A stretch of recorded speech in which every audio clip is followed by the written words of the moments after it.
ស្ដីបងប្រភេទអីហ្នឹងឯនេះអាហ្នឹងមកថតបတ်ថ្មីបងបတ် អូបទថ្មីហ៎ ចាបង បទអីគេវិញ បတ်ដីកោះកំណាត់ស្នេហ៍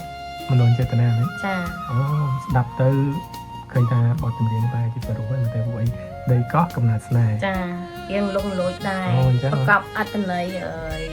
ស្នេហាពីរនាក់ អូអញ្ចឹង ចា៎ ឆ្លងឆ្លើយមែន ឆ្លើយឆ្លើយតែបង អូអញ្ចឹងមានបទឆ្លងឆ្លើយទៀតពួកលើកមុនឃើញឆ្លងឆ្លើយម្ដងឯណា ចាបတ်នោះចេញទៅឆ្លងឆ្លើយតែចេញទៅរៀងផ្ទុះដែរ អូអញ្ចឹងចង់និយាយថាបទនោះរៀបរសជាតិផ្សេងហ៎ ចារសជាតិផ្សេងបတ်នេះរសជាតិផ្សេងនៃផ្សេង អូអញ្ចឹ ហើយ ង ក៏ពីរោះបែបមួយបែបម្នាក់ដែរម្យ៉ាងម្នាក់ ហើយមិនដែរចូលឆ្នាំនឹងបានសុខសប្បាយហើយការងារមិនដែរកាក់កបទេ ចាបងចូលឆ្នាំសម្រាប់បណ្ដាលេង អូខេ ចូលឆ្នាំបន្តការងាររលុយបន្តទៀត អូហ្នឹងហើយតោះមានសារអីឬក៏ពាក្យពេចន៍ជូនពរឬក៏ថ្លែងអំណរគុណទៅដល់ fan អត់ ចាជាចុងក្រោយអរគុណដល់បងប្អូនមិត្តភ័ក្តិទាំងអស់គ្នាព្រមទាំង fan ទាំងស្គាល់ខ្ញុំ